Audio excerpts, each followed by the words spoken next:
call this meeting of the Legacy Funding Division to order for March 21st. We do have a quorum present, and we will approve or take the approval of the minutes of March 20th. Representative Winkler moves that we approve the March 20th minutes. All those in favor signify by saying aye. Aye. Opposed? Prevail.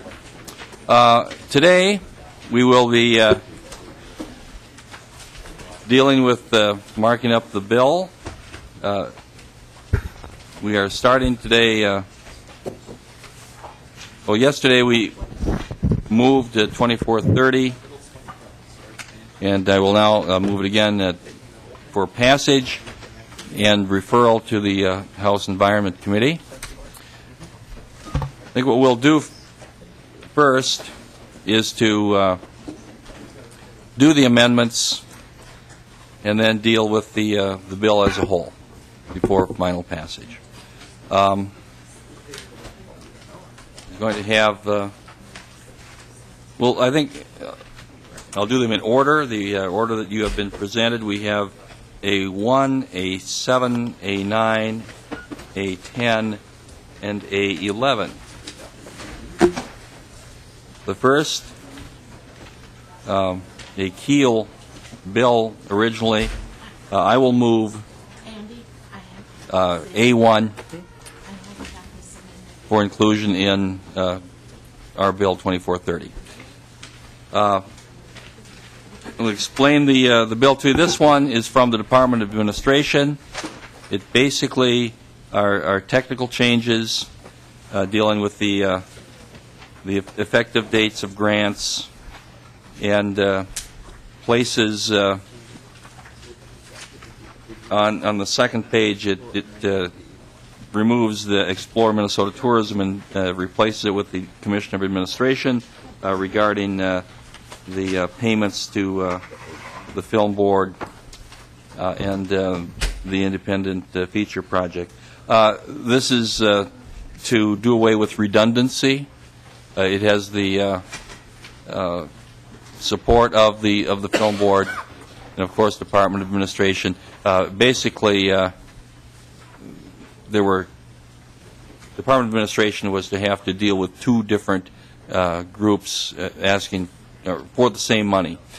There's a redundancy in request that this does away with.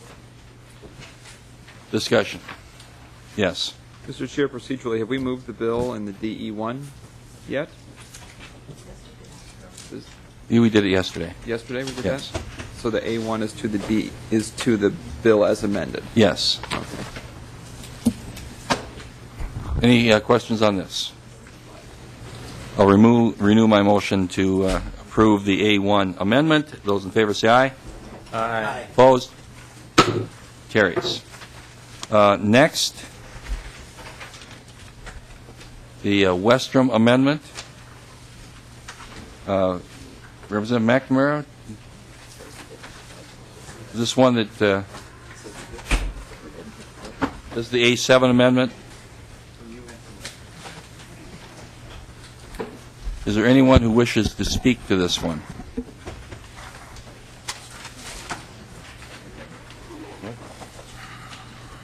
I believe that maybe we'll just lay that one aside and allow Representative Westrom to make his appearance.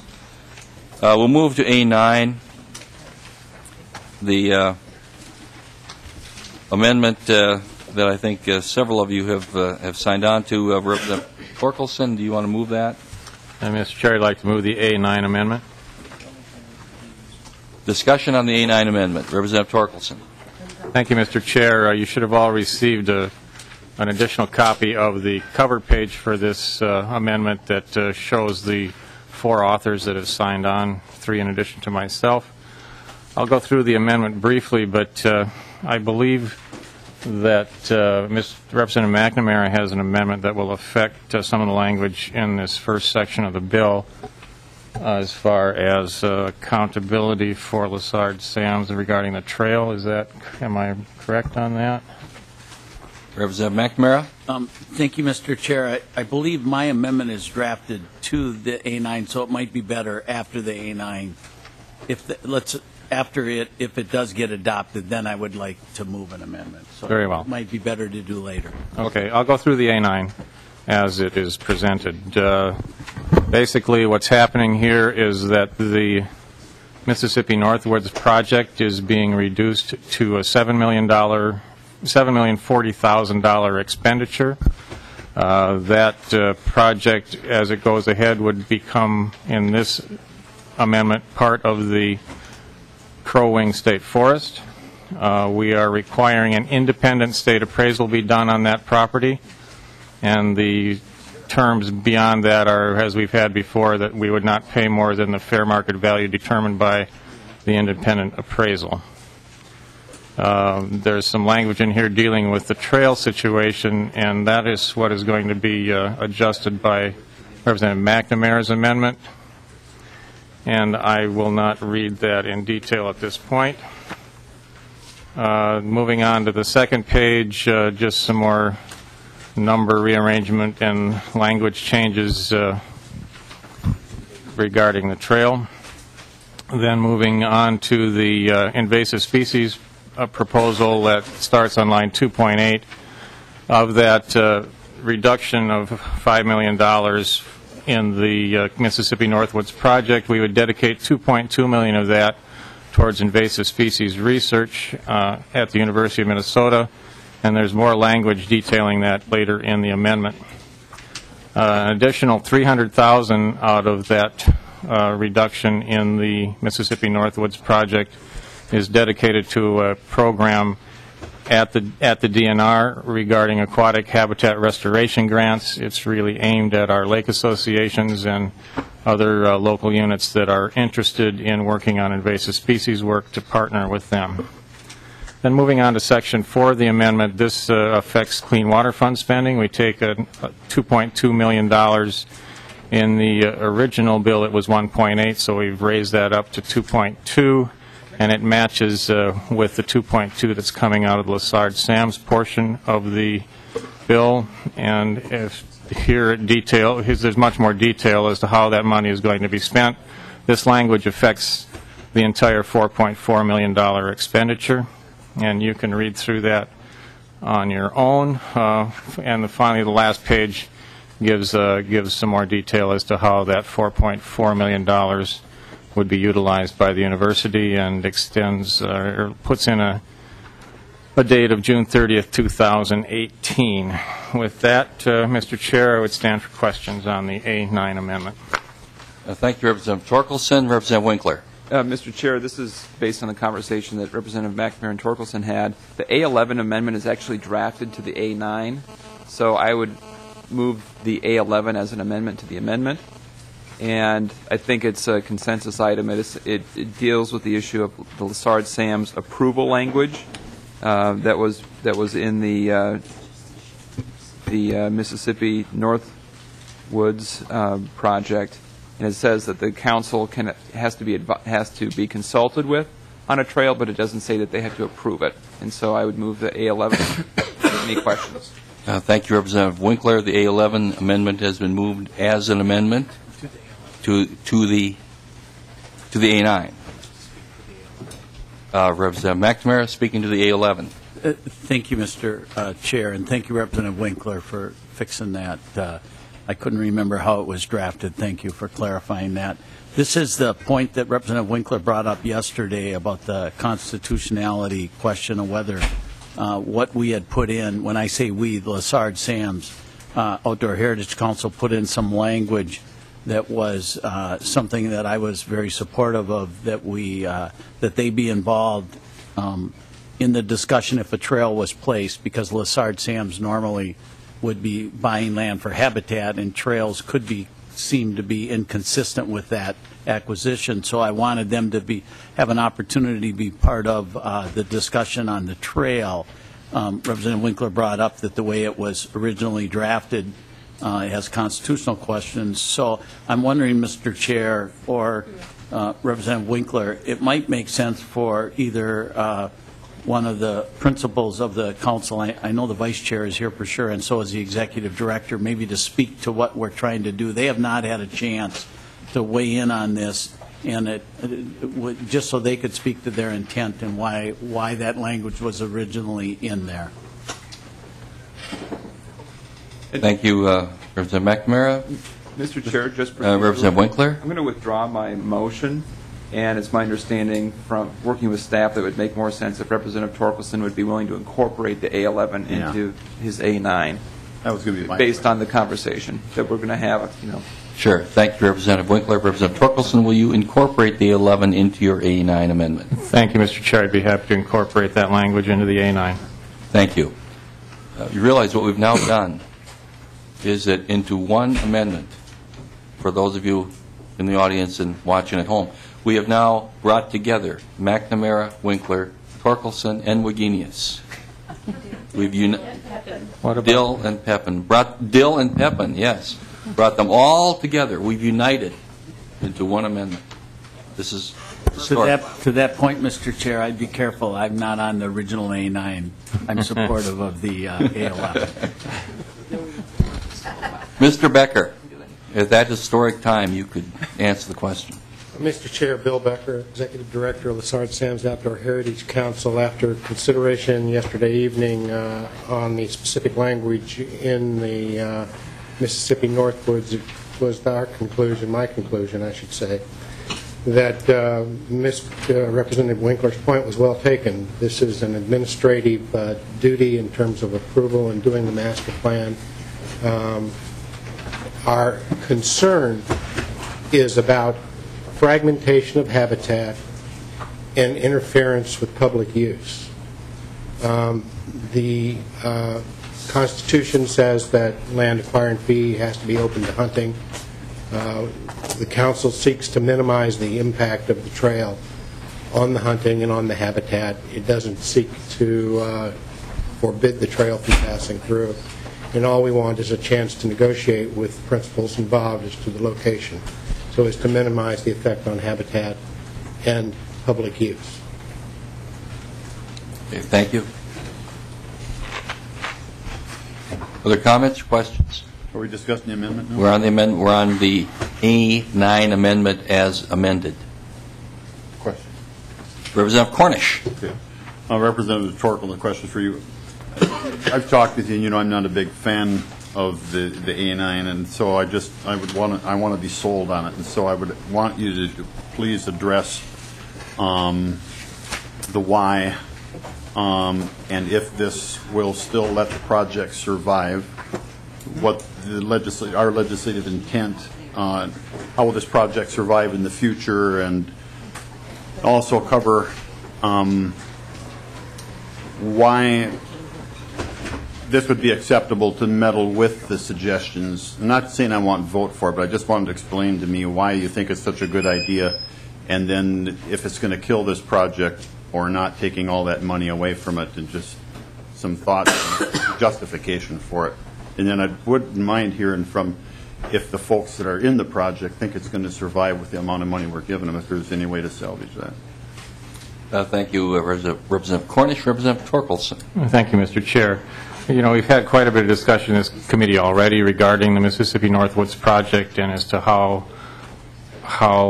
whether that $14 million figure is appropriate or not. There's certainly been a lot of questions regarding that.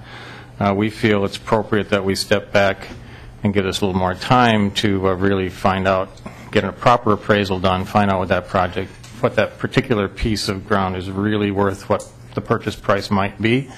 We feel we've left enough money in this bill to assure that the project is not lost, and it's my understanding, and we may want to confirm this, that Potlatch has agreed to do this in a staged fashion if it's appropriate, if the $7 million isn't enough, that they would not abandon the agreement but would allow this to be further funded in the future to make up the difference. As far as the dollars that we are taking from this project, number one, we're leaving the bottom line exactly as it was when it came out of Sarge Sam. So the cushion, the carryover does not change. The work on invasive species, I and others feel is a critical issue to address at this time. I went to the Clean Water Council. They were, in my mind, reluctant to spend money on invasive species research, but after some discussion, they decided that invasive species are directly related to water quality, and that spending some money on research at this time would be appropriate because we really don't have other funds available, and we need to get this work started because in my mind and the mind of many others, research is the key, a long-term key to dealing with invasive species. We can do barriers, which I prefer to call deterrents because I don't think there is such a thing as a true barrier. We are not going to permanently stop these things without doing a lot of research and finding some answers. So we're going back to the clean water side of it. They agreed to 1.8. I've actually taken it upon myself with my co-authors to raise that to 2.2 to give this research effort a good start, and then turn to the extra dollars in Lessard-Sams to take a $2.2 million there too. So we're taking equal amounts from each fund. And it's not in the bill, but the understanding is that this would be a one-time effort, that this is not an ongoing expenditure from these funds, but that this is enough money to get the research effort started, and that in the future we would look to the LCCMR for further funding for research if it's necessary, and in my mind it certainly will be necessary. Because we have such a variety of invasive species to deal with. It's not just carp, it's not just mussels, it's the various plant species and other fishes that are headed our way, frankly. Then the $300,000 grant to the grant program for the lake associations and local units of government is really just an effort to recognize that we have a lot of folks in this state that are very concerned about invasive species right now. I want to channel that energy in a positive direction as much as possible. I think it's kind of right now, things are kind of going every which way to a certain degree. I think the state needs to demonstrate that we are interested in cooperating with these folks and using their energy in a positive fashion. I don't profess to have all the answers or know exactly what we need to do as we move forward, but I do believe that this is an immediate problem that requires us to find some dollars now to start addressing these, further address these invasive species issues. I'm a little bit, frankly, disappointed with DNR. We gave them some money last year, and I'm not sure we're moving ahead quite as quickly as I would like. With that, if you have further questions, I'd be happy to try and answer them. Representative Torkelson, in our little greater Minnesota arithmetic, I think we were coming up with over $10 million for invasive species combating in this bill, with this amendment. Is that correct? Well, not just the amendment, sir. Mr. Chair, the Lessard-Sams Council did dedicate $5.5 million towards barriers/deterrents in their original bill. We added $2 million to that yesterday, so that brings that up to 7.5, and that coupled with the I'm doing math in my head, which is a mistake, 4.7 million that we have here for the research and DNR program adds up to a significant amount of money. Mr. Chair? We have my abacus assistant here came up with a 12.2. So roughly, is that, Mr. Soderberg, you had that in your head, about $12.2 million. So that's, at least we're making I think a significant attempt to try to do something in this area. Further comments or discussions on that? Yes, Representative Cornish. I'll vote for it on the condition, and you probably don't need my vote, but I just want you to know my thoughts. That if this brings trouble for the bill, I hope you stay open-minded about talking about it in the future as we progress into the Senate and into conference, and also continuation into next year and the appraisals and making sure this project survives and we're not doing something that's going to, bring it down. So that's my concern. And I think, Mr. Chair, you said how much percentage do you think that overall in the recommendation of the Lessard-Sams that we're following other than this project? Quite a high percentage. I would say at least 95% of the financial recommendations from Lessard-Sams we're following. And, that can range, 95, 98, 99, but the Lessard Sams does an excellent job. They give us their recommendations. We are following the constitutional guidelines. And if the legislature looks at what the Lessard Sams has given us and decides that, maybe we need to tweak a little bit here, maybe something needs to be done a little bit differently, it is our prerogative to do that. And we do that in consultation with Lessard Sams. I think that, Mr. Becker and others have been involved in this discussion. And, I think generally we should, to the greatest extent possible, follow the recommendations of Lessard Sams, but I do think that we need to maintain the discretion to make changes as we see fit. And frankly, in this one, I think one of our difficulties was that we thought that the appraisal was too high and that we needed to have time to look at a different appraisal.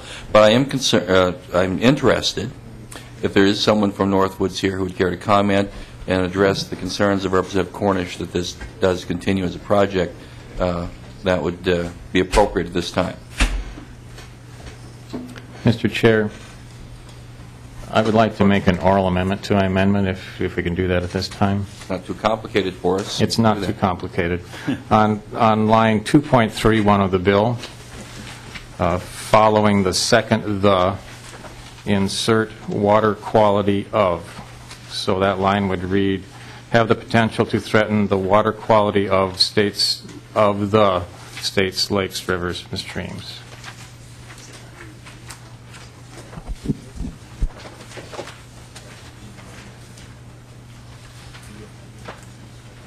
I'm amending my amendment.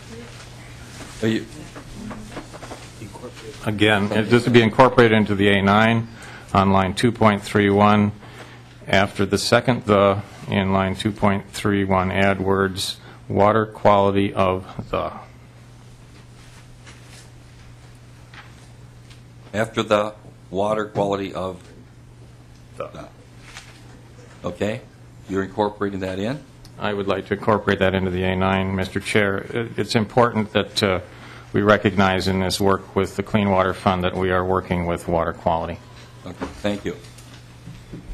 Would you welcome and please identify yourself? Thank you, Mr. Chair. Becca Nash, the Trust for Public Land Project Manager. Paul Petey, Crow County Commissioner. All right. Any comments first? Then we'll take questions. Yes, Mr. Chair, I just want to start out by saying that we are disappointed with this amendment. I think given the process that's already been put in place, the DNR's process, the Lessard Sams Outdoor Heritage Council, and the checks and balances that are already incorporated into the bill, as well as the broad and vast support of the project. We obviously would like to see the recommendation move forward as submitted by the Lessard Sams Outdoor Heritage Council. I can go through a couple of the points that Representative Torkelson brought up. I know that there has been question about the $14 million recommendation level, and there has been misunderstanding about how that valuation process occurs. The $14 million is a best guess estimate at this point, given the work that has been done. The process dictates that 2 appraisals need to be completed, both done by DNR-approved appraisers and done according to DNR standards. Excuse me, have they been done? The first appraisal has been done. We did begin a review of that first appraisal, but the rules changed midstream, and so we had to call that review off. So we have begun a second appraisal. Both those appraisals have to be done with the DNR signing off on the scope of the appraisal. So there is significant DNR oversight in the process. Then a third appraiser is hired by the DNR to do a thorough review of the first 2 appraisals. So only until that process has been done and then the DNR approves and certifies a final value is that purchase price set. So $14 million is an estimate at this point. We are only about a third of the way through the process and working through it, but we believe that it is a solid process and that by the end of the process, this will be the most appraised project in the whole package. Well, thank you, Ms. Nash, and we appreciate that and the work that you and DNR are doing, but I think it also, to some extent, highlights our concerns that you're still in the process. You know, we would like to know what the amount is at the end of the process. I'm not saying that this money, you know, is not going to be available at some point. I'm just saying that we felt, I think the committee felt that at this time it was more appropriate to go where we are right now. But the question becomes, maybe Commissioner Teedy could answer this. So can your project go forward at this point with the anticipation probably of some future funding or of some type? Well, Mr. Chairman, first of all, let me be clear. I'm not speaking on behalf of my board. We have not talked about this. I'm here just representing one member of the board. Secondly, I feel a little bit like the prospective groom commenting on the honeymoon and the veracity of the honeymoon, because there's a lot to do here. Crow Wing County... Would you explain veracity of honeymoon? Well, whatever you'd like to do. I feel like I'm being asked to evaluate the honeymoon before it ever happens, and I guess I don't know how to quite put that into proper terminology, Mr. Chairman. But I guess don't get confused. the point that I'm trying to make is Crow Wing County looked at this as a partnership with the state that's somewhat unique in the annals of a project like this. I want to be perfectly clear on the funding of this. If this funding, that somehow the projection would be that Crow Wing County would step up and fund whatever was missing here, I believe it's necessary for me to relate that Crow Wing County is looking at, this is from Crow Wing County's pure, unadulterated perspective, a prime piece of real estate that is being set aside for the good of the state of Minnesota and the people of the state of Minnesota. So to just look at it from that perspective, there's a huge investment, I believe, that the taxpayers of Crow Wing County look at this to be made. Secondly, I'm a little bit hesitant to comment, but the fact of the matter is we in the county abide by your rules on assessments.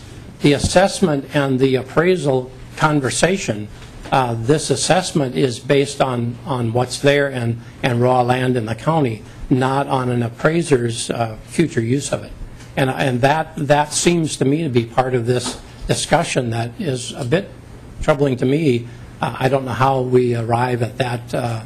I think Ms. Nash has clearly articulated the process that goes through before the ultimate figure is arrived at. And well, thank you, Commissioner. And again, we appreciate that. Of course, you know, the DNR, the state are bound by this appraisal process as well. Mm-hmm. And you're in the middle of the appraisal process, essentially.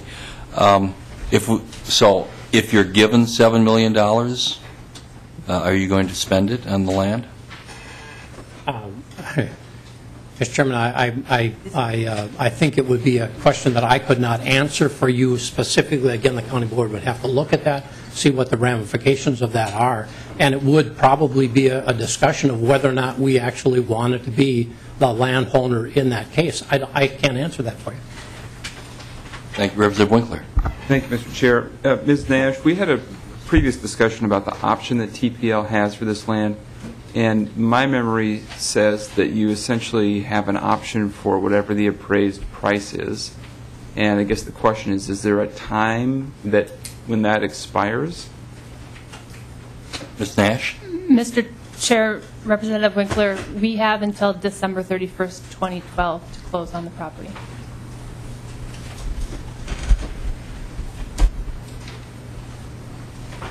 Other questions? Comments? Representative Winkler? Mr. Chair, Ms. Nash, so if the appraisal came in at $7 million or less, then that's no issue. If it came in more, then there would probably have to be some financing that TPL would have to do in order to work with Crow Wing County in order to come back and ask us for money to make up the difference of some kind? Ms. Nash? Mr. Chair, Representative Or Winkler, extend the option? I don't know that that's an option at this point. I mean, we have been looking for, we need the funding in place before we can close.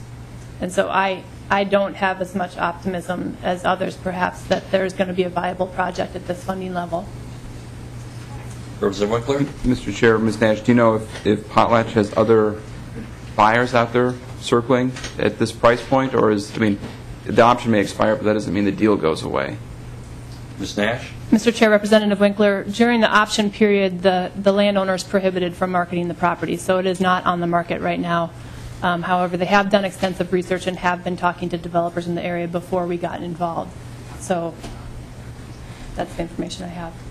Representative Winkler? Well, Mr. Chair, it seems, this option expires December 31st. If the appraisal comes back significantly above the appropriated amount, we are back in session in January. It seems like that would be it's unlikely that Potlatch is going to find another deal in between December 31st, 2012, and when we're back in session to appropriate any additional money that would have to be made available in order to complete this project. So it seems to me that the risk is relatively low of going forward on this basis.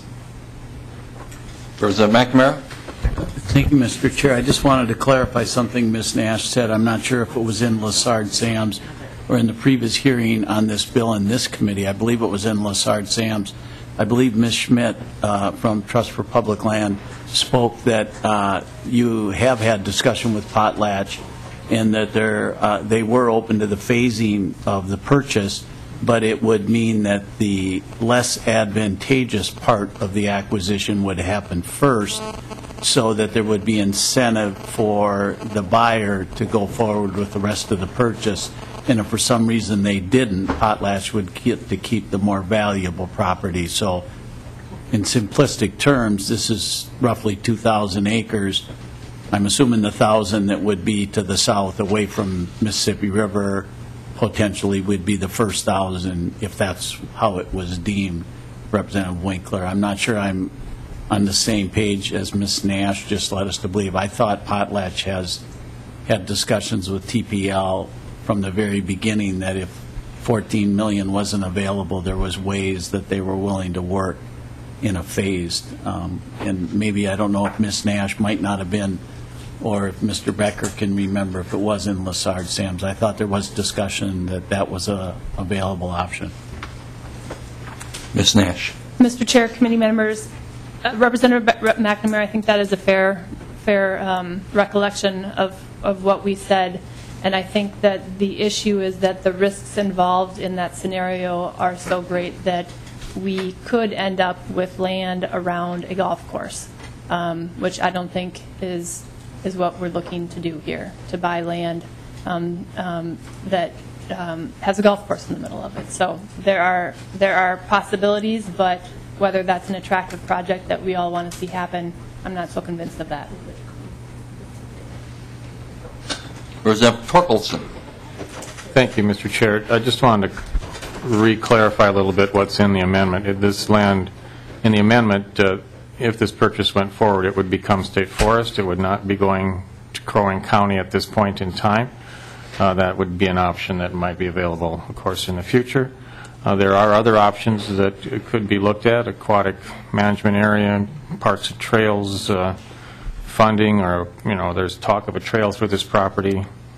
And so there's many possibilities for the final destination of this property. There are also many possibilities for other funding sources, including next year's Lessard-Sams acquisition money, LCCMR money that has been used for capital projects in the past, and there's a Parks and Trails Fund. If there truly is going to be a trail through this, it has been outlined in the past.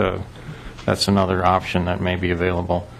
I think there's just a whole myriad of possibilities for this piece of property, and until we have a clear perspective on what it's worth and what the future desire is for the use of this land, I think we're on the right track here. Ms. Nash? Mr. Chair, just to clarify, with the other sources of funding, it would be not until July 1st, 2013 before those funds are available. So, and we have a deadline of December 2012. Thank you, Mr. Chairman, but you could know as early as February 1st if the money is coming. Depends on when the legislature acts, and sometimes, if we know we have to do something quickly, we can. Further discussions, further questions on this amendment or on this on Northwoods? Thank you very much.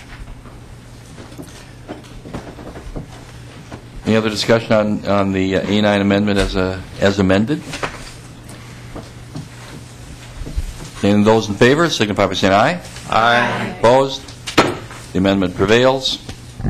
At this point, we will revert to the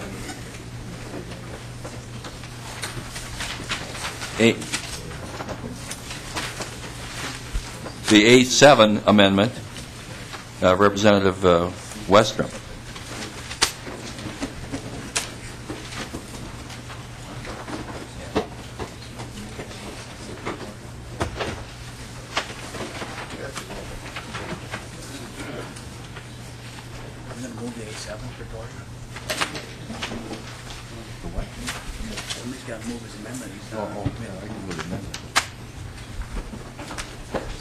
But before Representative Westrom, welcome to the committee again. Before I move the amendment for you, I just want to make sure, because a lot of discussion has been going on in the back as we've been trying to bring together Representative Westrom and the PCA. Is the A7 amendment what you wish to do now? I mean, there's been some discussion about not doing an amendment. It is, Mr. Chairman. Then I will move the A7 amendment. Would you care to speak to it, Representative Westrom? Chair, I will, and I know we did have the discussion yesterday. So, I guess officially identify yourself. Representative Westrom and Mr. Chairman, the A7 amendment, at this point, this is probably the best language we can come up with, although we are discussing yet, and potentially in Representative McNamara's committee, we might bring you even revised language, but let us keep discussing that. Okay, what does the amendment do?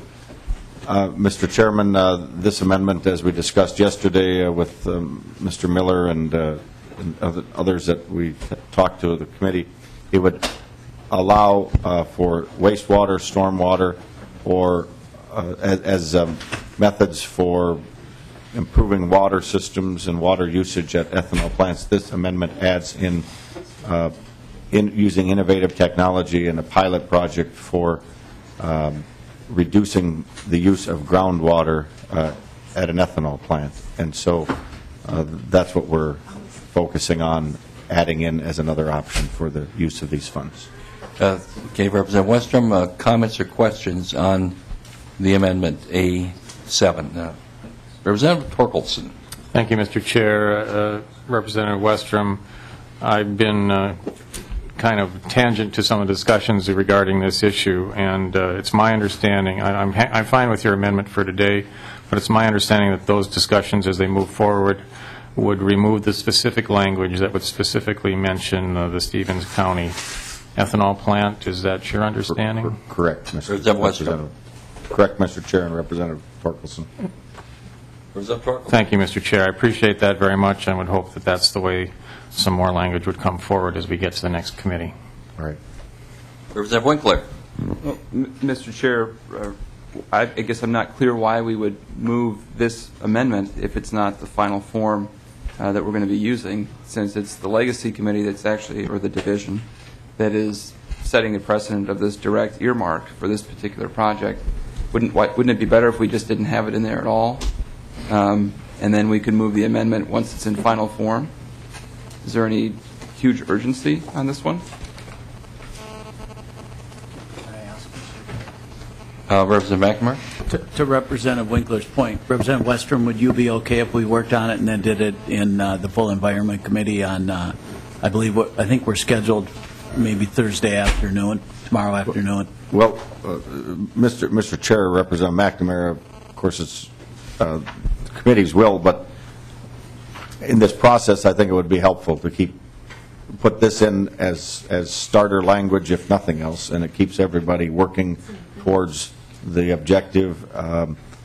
Once it's not in there, and Representative Abler, in the committee I just came from in civil law, probably said it best. This keeps the discussion going, and everybody taking language out or not having language in a bill is a position that, if it goes all the way through, you have nothing, because nothing is ever in the language, and we just did that with one of the bills that different parties are going to continue to work on, and so I think it would be helpful to keep the parties working to keep us with the framework of discussion and language to be in this bill. Representative Westrom, that's fine. I do recognize Representative Winkler's concern, and if there is going to be different language, Representative McNamara, would you be? You're Representative Torkelson. Would this for sure come up in the Environment Committee? Mr. Chair, I'm still fine with moving the A7 amendment, but I would come back with another amendment after we're finished with that work that would eliminate the changes that have been made on lines 30.3 through 30.6.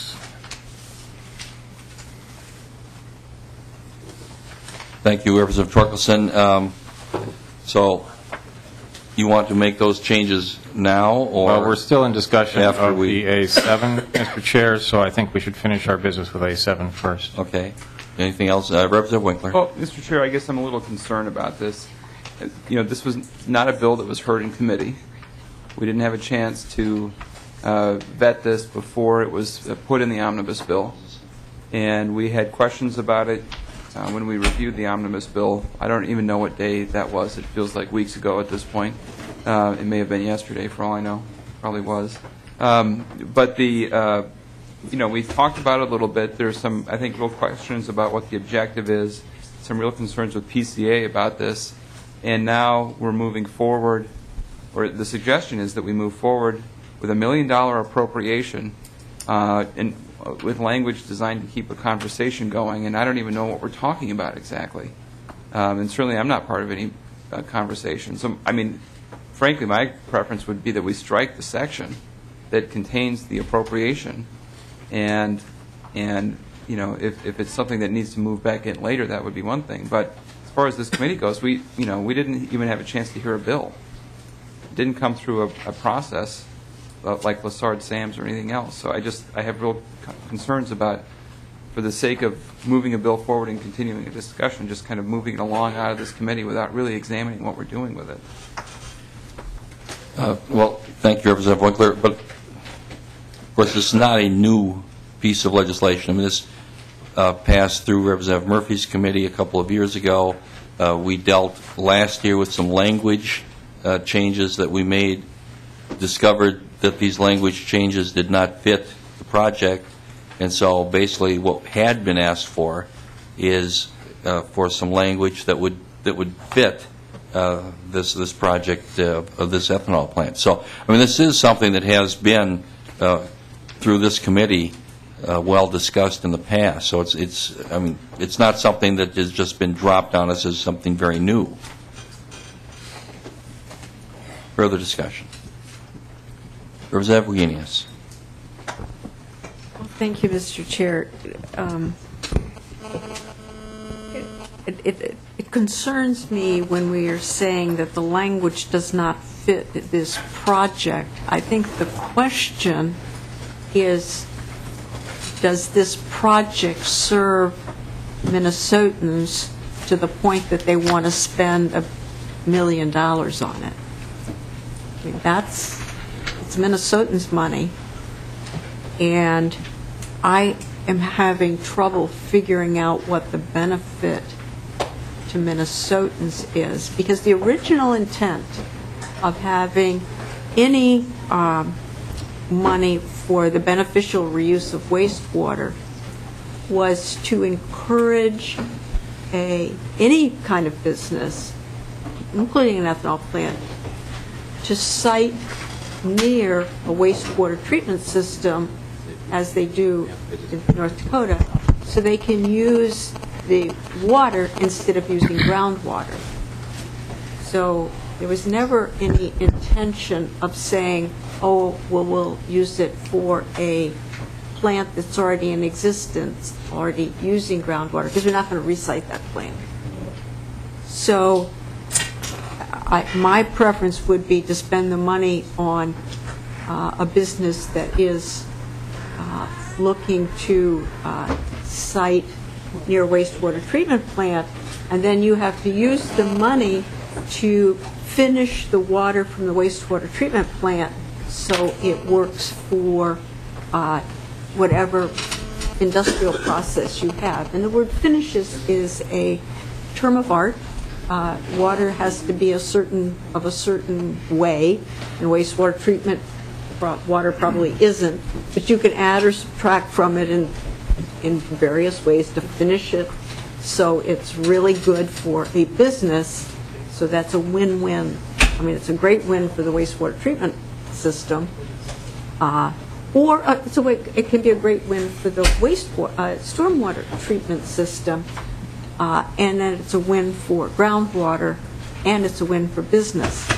This one looks like we're designing it, the money, just to be a win for the business. And that's troubling to me, because then is the answer to the question of why are we doing it, to fund a business so that it can meet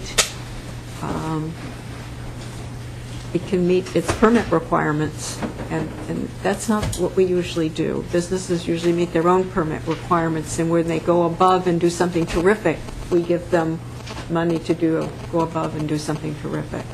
And that's the way the language was originally designed.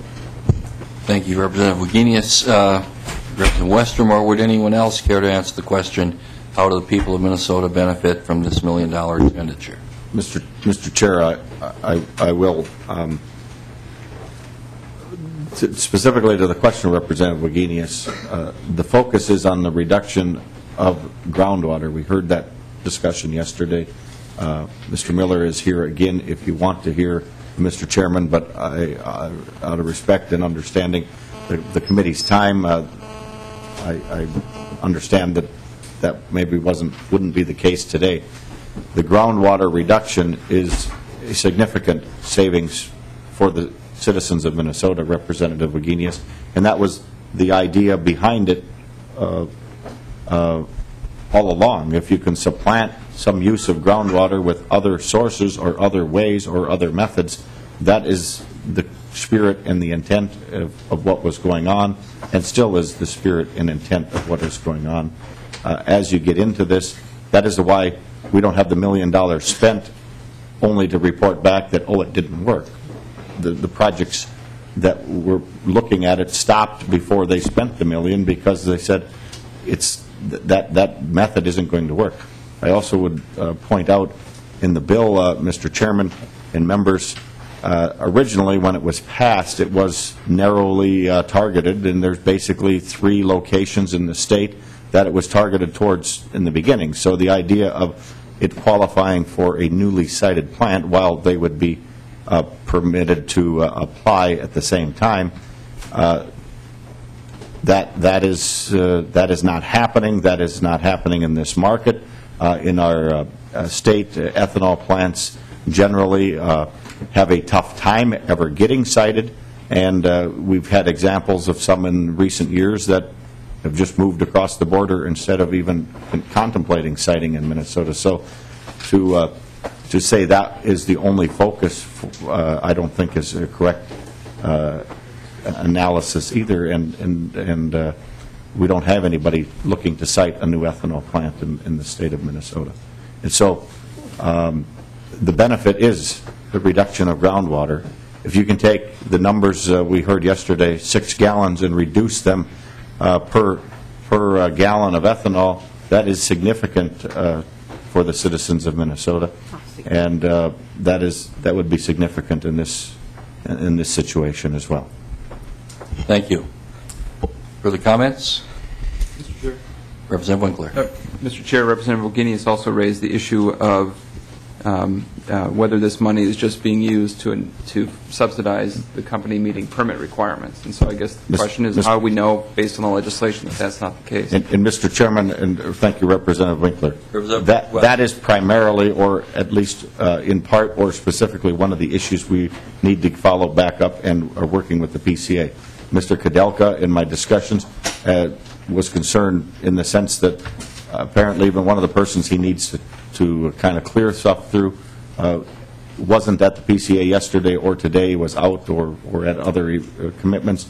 And so, Mr. Chairman, that therein lies some comfort language, and we talked about this yesterday as well. The PCA wants to have measurements or the comfort that it's not just supplanting or doing what the permit would normally otherwise require them to do. And that is what, if there's a better language or a different language that we work out with the PCA, that's what we would bring back. But Representative Winkler and Representative Wagenius, that isn't what we're talking. We're not talking about this money just going to do what the permit otherwise would require them to do.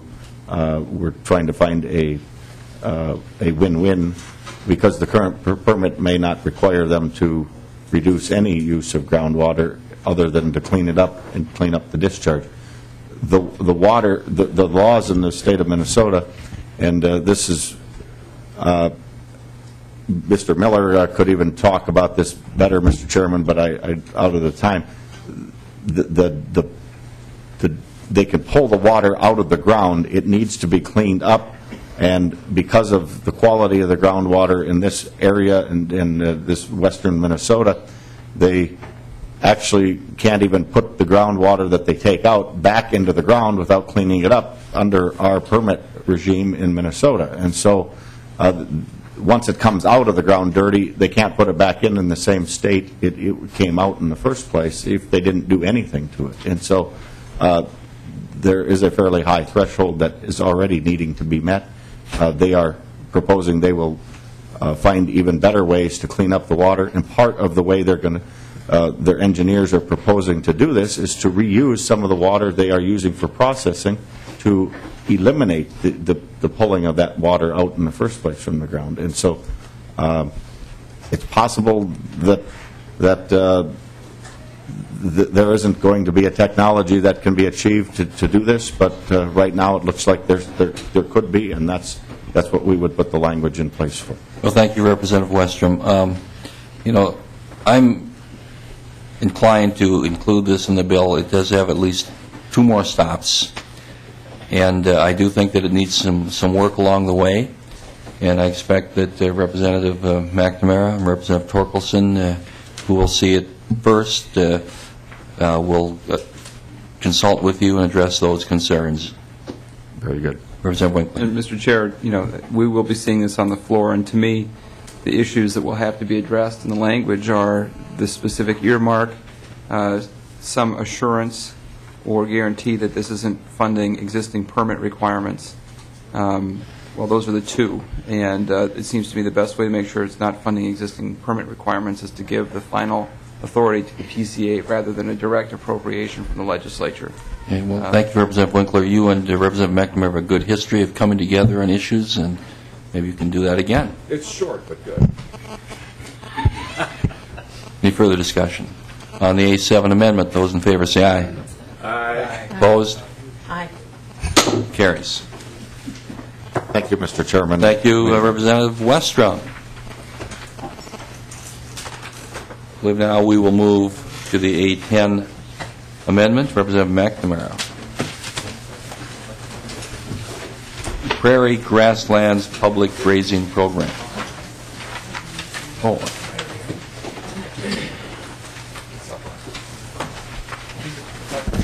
Mr. Chair, I think I can do it. It's You're going to move it? I'd like to move the A10 for inclusion in your House File 2430 as amended so far in your DE1, Mr. Chair. Mr. Meyer has explained it yesterday.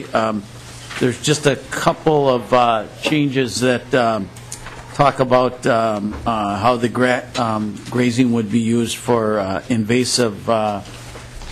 Mr. Chair, I'd like Ms. Taylor to explain the changes since it was drafted yesterday, because I'm stumbling.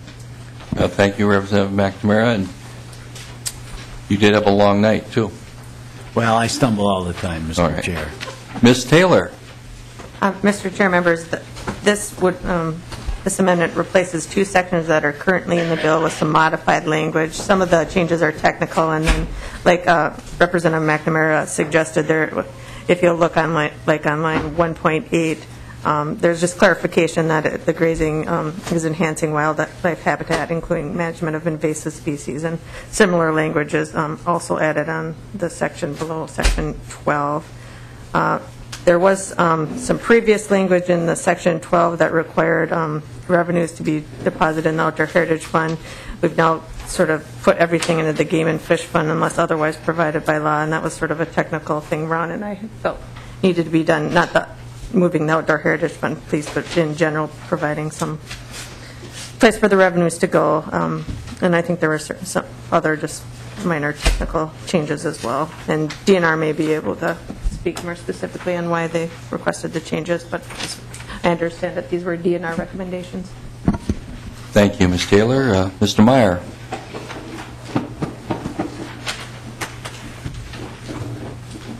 Mr. Chairman, members, for the record, Bob Meyer, Department of Natural Resources, and we spoke about some of these changes yesterday, specifically the language on lines 1.8 to 1.9 that talks about where grazing will enhance wildlife habitat, including management of invasive species. This came from our professional staff that are dealing with these lands, recognizing that it does have a benefit. We wanted to make sure that that benefit was recognized in the statute. As far as the language, putting the deposits in the Game and Fish Fund so that we can use for these, this is standard language that's contained in DNR statutes. To go back to Representative Wagenius' question from yesterday about how many lands do we have that we feel would be eligible or may be eligible for this type of program, it's estimated right now from our staff that we do have about 50,000 acres that would benefit from this type of program.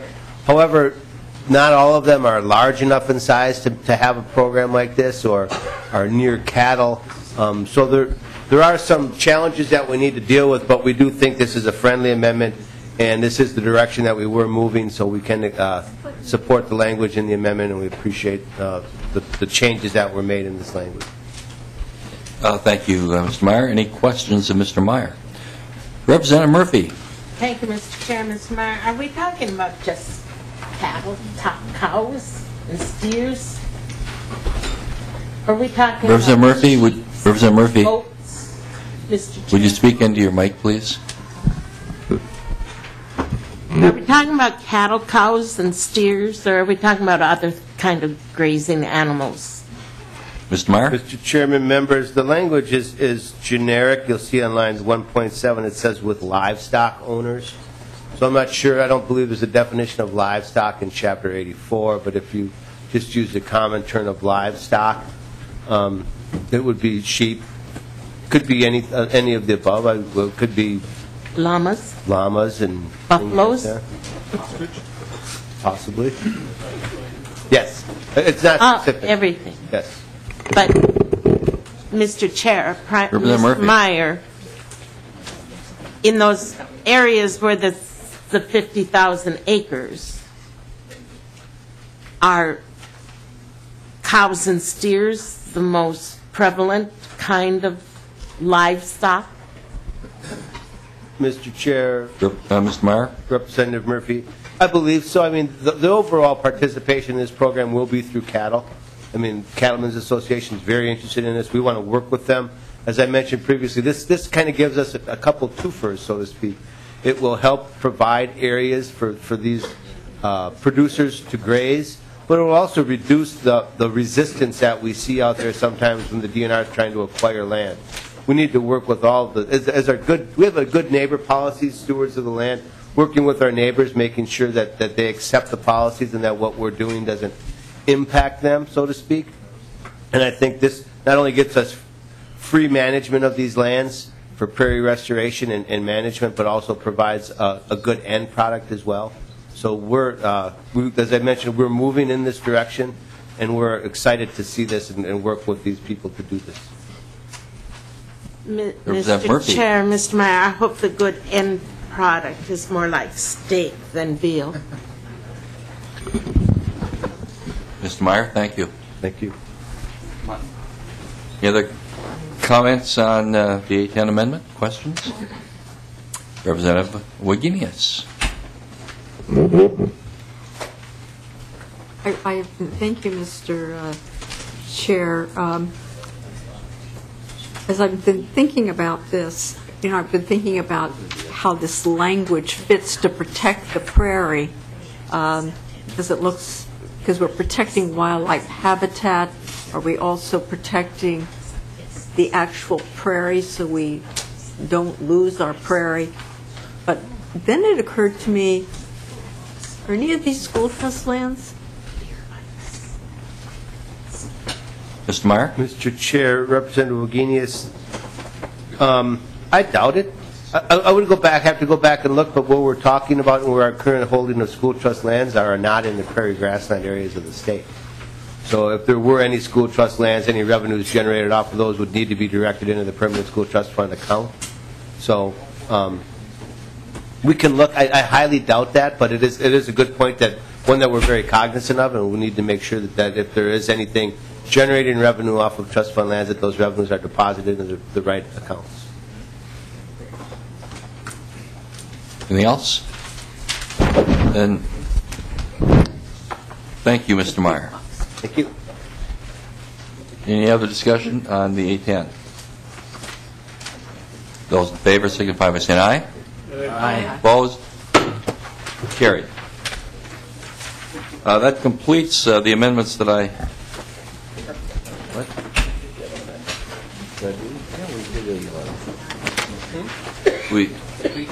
We incorporated the A11. So, we have now completed the amendments. We're on the... keep forgetting my number of my bill. What is it? We're on 2430 as amended. Discussion on the bill.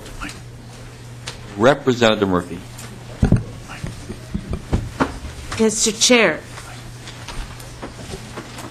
I believe we should have one more amendment, and that's to take the Let's Go Fishing program out of the Arts Fund.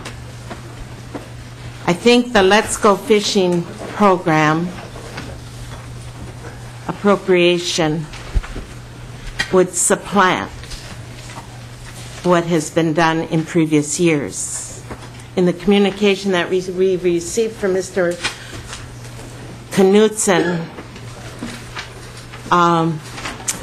this morning, we found out that the total amount of money appropriated between 2005 and this date was $975,000.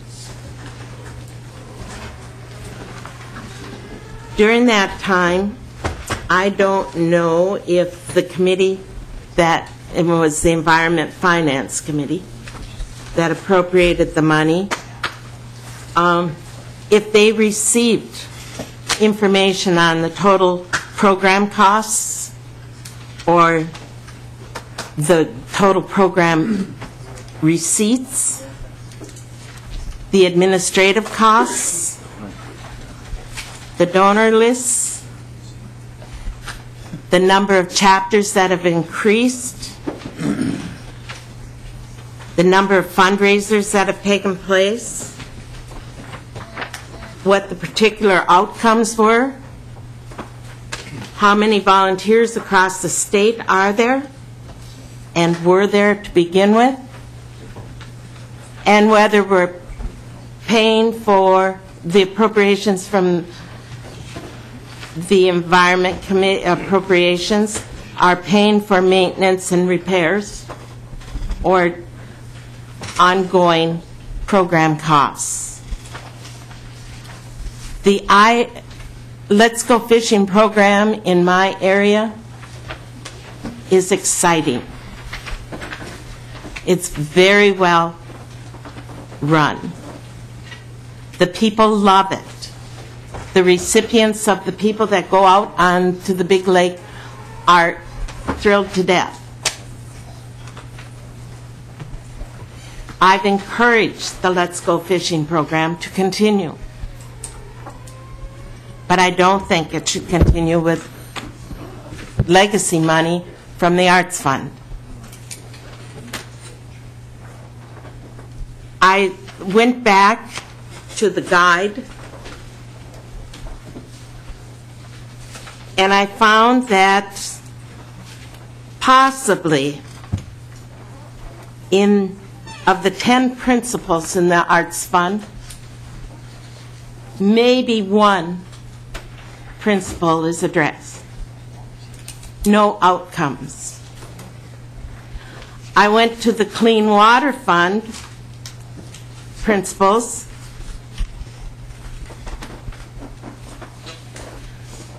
and none of the principles from the Clean Water Fund were met. But of 5 outcomes, one was met. I think if we accept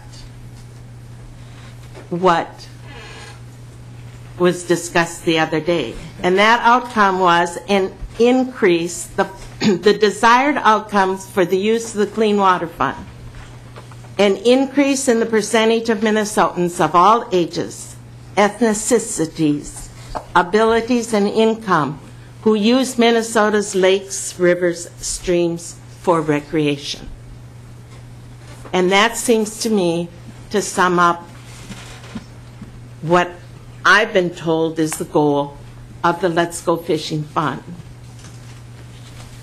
But there is nothing in the outcomes of the Arts Fund that talks about what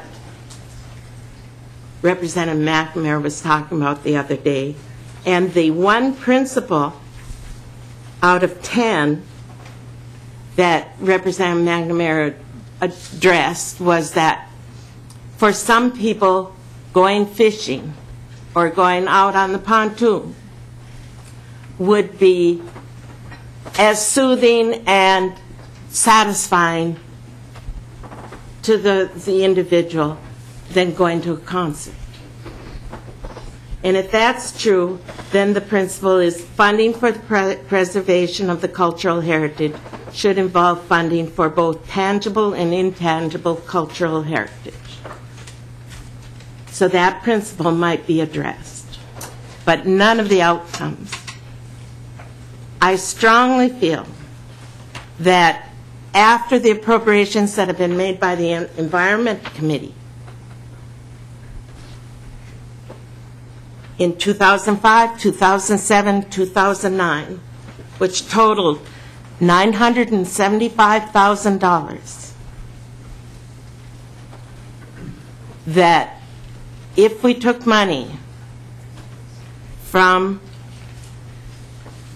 the dedicated tax money and from the funds that people voted yes on in 2008, we would be using legacy money to supplant. And I think that we should remove that section of the bill. So Representative Murphy, you are moving to remove Section 5, lines 43.7 to 43.13. That's correct. Page 43. On page 43. Thank you, Representative Murphy. I'll just, for comment's sake, this is from Section 12 of the Minnesota State Constitution, preservation of hunting and fishing. Hunting and fishing, the taking of game and fish, are a valued part of our heritage that shall be forever preserved for the people and shall be managed by law and regulation for the public good. This was adopted November 3rd, 1998, Article 13, Section 12 of our Constitution. Just my comment. Representative Winkler? Mr. Chair, I support the Murphy motion, and I wonder where that, if we should, I mean, the implicit in your comment is because the Constitution says that the taking of game and fish is part of our cultural heritage, and this fund says cultural heritage, what would stop us from appropriating the entire Arts and Cultural Heritage Fund for any kind of hunting or fishing activities? Couldn't we just appropriate it all to the Game and Fish Fund if that was the case? Representative Winkler, common sense. Mr. Chair, I think it's not common sense. I think it's, just sweep it under the tent. Tent sweeping, I guess, probably not our cultural heritage, maybe in some cultures, but it's, the argument for doing this is, hey, it's just $100,000 and no big deal. We know it's wrong, but what's the big deal? It's just this once. And I think it's a mistake, and I understand that arts funding is not something that's very important to the current majority, but it's still something that the public voted on.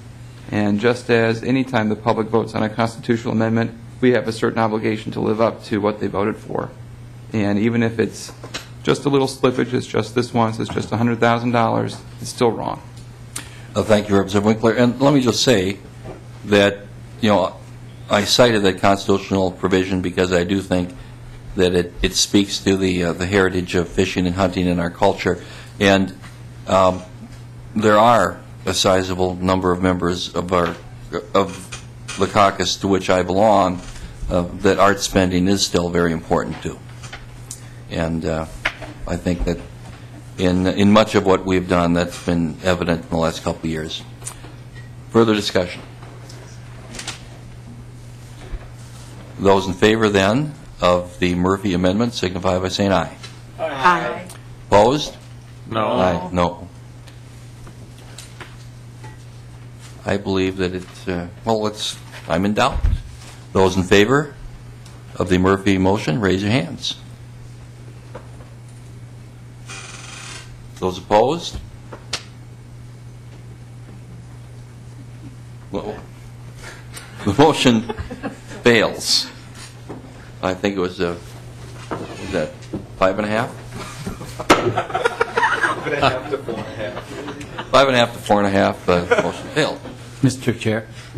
Representative McNamara. Thank you, Mr. Chair. The Wagenius Torkelson Pepin Dill amendment made a significant change to the bill. I'm wondering if there's anyone in the audience that would want to speak to that change. Ms. Nash has spoken on behalf of TPL, but I'm wondering if there's anyone else that had an interest, and the commissioner stayed around from yesterday. I'm wondering if there's anyone else in the audience wants to speak to that significant amendment. Well, thank you for that suggestion, Representative McNamara, and that's what I was just moving to, is if anyone from the audience wished to speak to that specific amendment or to any other provisions in the bill at this time. Representative Torkelson. Mr. Chair, while they are considering their options, I would just like to inform the committee with the changes we made in the A9, the bottom line reserve on the LaSarde Sam's Outdoor Heritage Fund would stand at 6.2% to $5.538 million. And in the Clean Water Fund, the reserve fund balance would stand at 3.9%, $3.447 million. Thank you. Further comments, discussions? Anyone from the audience wish to say anything, do anything? Further? Oh, there's someone. Welcome. Mr. Chair, members of the committee, Gary Leaf, Sportsman for Change. I just wanted to talk a little bit about the amendment. I'm trying to do a spreadsheet in my mind between the two different projects regarding the amendment. On the one hand, you talked about the time frame of that particular project. It expired in July on the Northwoods project. I'm wondering what exactly is the time frame of implementation of an Asian carp barrier, given that you have to have an Asian, the DNR has to have a completed plan. The final authority on that, I believe, is the Army Corps of Engineers, which in testimony said from the day they receive it, it would be 6 months. So I'm questioning the timeline. The other question that I have, I think that will come out too, is about the costs of the Asian carp. On the one hand, we have a program, essentially acquisitional program that's been around for 50 years and it's been amended and so on. And in contrast, I think where the council struggled with what exactly, which barriers and where, the DNR I think has recommended a couple, 2, but until you have an engineering plan, they don't really know the cost. So I question the amendment on knowing when will the Asian carp barriers be able to be installed? Representative McNamara? Or Representative Torkelson? Well, maybe I could speak, and Representative Wagenius could, or Mr. Meyer. We all just came from a meeting with the governor in regards to aquatic invasive species, and if I misspeak, either Mr. Meyer or Representative Wagenius could correct me. We have a goal of $15 million for invasive carp deterrence. Potentially, that would be a combination of dedicated funding and bonding funding. That would potentially include deterrence at 2 locations, Lock and Dam number 1 in Hastings, to protect both the upper Mississippi and the Minnesota River. And then I'm missing something in my thought process. And then there's the research component, which it would really be sad to spend $15 million on deterrence. That Representative Torkelson talked about how without the research money, and Representative Wagenius has laid out a research proposal that was included in Representative Torkelson's bill of, I want to say it's 4.4 million. That's one-time money, as Representative Torkelson said. So that's we have made headway in learning about what DNR is learning. And Mr. Leaf, the reality is we have to go at what seems like a very fast pace to move forward with money and such, but unfortunately the reality is these deterrents will not protect us this coming season. We're talking about deterrents that are for next season, unfortunately, because the Corps of Engineers can't let it happen any quicker than that. But we have to have the money in place to do the engineering, to be able to go out to bids, to do the drawings, to get it built next winter when they would need to do that. That's the aggressive time schedule we're on now, is where we're at with the deterrence. And then I talked a little bit about Representative Wagenius and Representative Torkelson's proposal on the research. And I don't know if I missed anything, Mr. Meyer, Representative Wagenius. Any other comments? Well, we're talking, Mr. Lee. Assuming, Mr. Chairman, member of the committee, has the Army Corps of Engineers, other than at earliest they said was 6 months, that they're the final authority on what, and have been for a long time. Obviously, they go back to the founding of the country directing these particular navigation streams.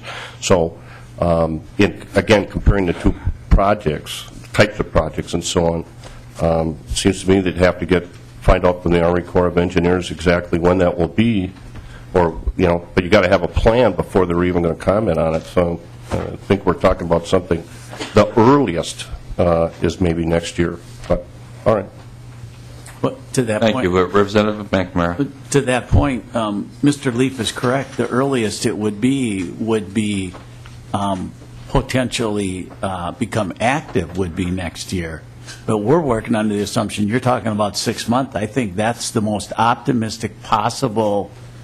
That's with, I'm sorry, but that's with Commissioner Landwehr, Governor Dayton, Senator Klobuchar, and Representative Paulson, and everybody in this body moving together at an unbelievable rate that's never been done before. We are expecting to move together in a teamwork here that's going to be unbelievable to really make it a. They would tell you that the normal Corps of Engineers process is years, probably 4 or 5 years. We want to accomplish it in 6 months. We have to lay out a schedule that we're going to do that. And that's what we're doing here, and we're actually laid it out. And I believe Representative Torkelson and Representative Wagenius' thoughts are, is there a way we can lay it out and preserve all the projects in Lessard Sam's recommendation and do everything that Clean Water still wants to do, Representative Torkelson has taken the clean water money down to a precariously low percentage that may be treacherous territory, but we're trying to do this because we can't spend the money on the barriers. If you're going to do that, we better do the research too, and so I think that's where they were coming from in what they did, Mr. Leaf. But this does work with keeping those projects intact that are so important to the LaSarge Hams group.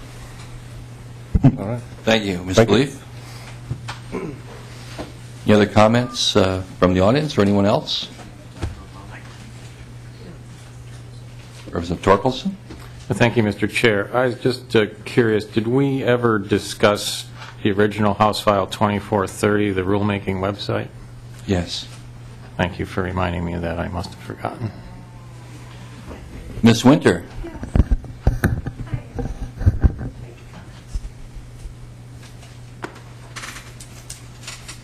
Good afternoon, everyone. My name is Lucinda Winter. I'm Executive Director at the Minnesota Film and TV Board.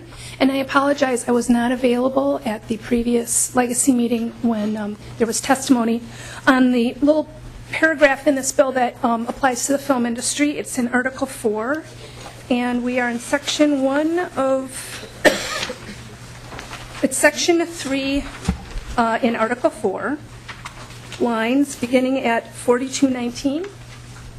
And I have shared this language with my board of directors, a group of volunteers from the community who represent the film industry. And I have several issues. I just wanted to be able to go on the record with these issues before the bill moves forward. The first one is that when I read this language and when my board of directors read it, we feel that this description of this film incentive program is very much redundant with the Snowbait program. In fact, the language is very, very similar. And Snowbait is a film incentive program that is currently being funded out of Legacy with money received in the special session. And our concerns around that are that we are currently administering a film incentive program, and we are creating now a second program with actually more funds in it than we have in our current program. So there are redundant administrative costs that are incumbent there. Obviously, we have administrative costs that are being paid through the Department of Administration. But were this new supplemental funding to run through our office, there would be no additional administrative costs. We are already paying someone. We already have a website. We are just being able to do more with the extra money. So that's one of our issues. Our second issue is that if you create, is very related, if you provide another agency, and my issue is not with IFP. IFP, which stands for Independent Feature Project and is named in this language, is a sister organization. We have complementary missions, and we work really well together in the market. They administer private grants, and we traditionally have administered public grants, which have very different reporting requirements. We are keeping close track of outcomes and FTEs and economic impact data on both Snowbait and our new Legacy Fund. So now we're giving two agencies the responsibility for collecting data and for keeping track of it and reporting back on the success of the program. So that concerns me too, in addition to probably, since I know what our administrative costs are to run this program, and I'm running two programs out of Legacy money. Snowbait, a reimbursement, which is very similar to this, and a Legacy, the Filmmakers Legacy Fund, which is our brand new program, which is a competitive grant program. All filmmakers who are eligible according to Legacy guidelines are assessed on a 100-point scale by an independent panel of 5 to 7 professionals. So this is very much a competitive grant program.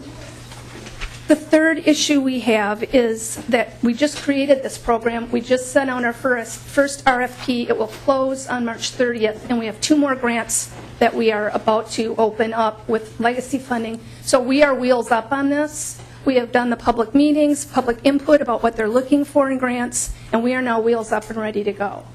It takes a while to get one of these off the ground if you want to do it right, and we're moving off the runway here. And my fourth issue is that Snowbait and now the Minnesota Filmmakers Legacy Fund, as administered by our office, we have a really good track record with Snowbait of accurately reporting our results. We've had a process audit through the legislative auditor has conducted a process audit. We know how to run the incentive. There's a level of public scrutiny that is involved in a taxpayer-supported grant program that is not, it's just not the same level of scrutiny that you experience with a private grant program. And the other issue, frankly, which is a little bit more selfish, is that IFP as an organization and Minnesota Film and TV have carved out two very complementary missions in the marketplace. They provide access in terms of camera equipment, editing equipment, classes, and professional development, and they run private grants. And we have traditionally, we have been in charge of, working on economic development, jobs creation, assisting people from outside the state, and now assisting our indigenous industry. So my board is very concerned, A, that this is going to cost taxpayers, which me, more money, and that we don't really know why we're creating a second film incentive fund when we already have one that seems to be working well and could even be more robust where we'd have some additional funds.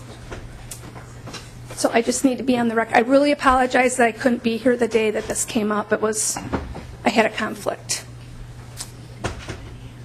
Thank you, Ms. Winter. There were other opportunities where you could have discussed this with me. We will discuss your concerns further. We'll do this with research staff as well and see if we can work some things out. Again, we have another stop or two on this thing, and I do want to address some of your concerns. Again, I'd rather have them before I do the final work on the bill in committee. Right. So, thank you. Further discussion? Mr. Neumeister? Mr. Chairman, for the record, a grand amount of work that was done in a bipartisan way last year. It was Article 5 of the bill last year dealt with transparency. And it's starting to get off, I think, to an effective start, where the public is able to get more information all the way on. Mr. Neumeister, would you identify yourself? Oh, Rich Neumeister, for the record. And one of the things that I've seen sometimes after something like that comes into play for accountability and transparency, all of a sudden entities, groups, individuals say, oh, do we really want to do this? So I don't know if there's been any proposals or items dealt with that, but just historically, my long history of seeing those kinds of things happen, action on it, it passes, and then folks try to sneak away from financial or, some accountability type things. So I hope that you still keep up and go ahead, Mr. Chairman, and members of this committee who oversee the legacy monies. I think it's an important, and it just continues on. So once again, I say thank you. And I've heard from other people that it's starting to take effect, much easier to find out about where millions of dollars is going, which is their money. Thank you, Mr. Neumeister. Other comments? Anyone? Well then, if there are no comments, we will move that, I move that House File 2430 as amended be passed and referred to the Environment Committee. All those in favor say aye. Aye. Opposed? No. It carries, prevails. Thank you. And with that, well, King, this case is closed.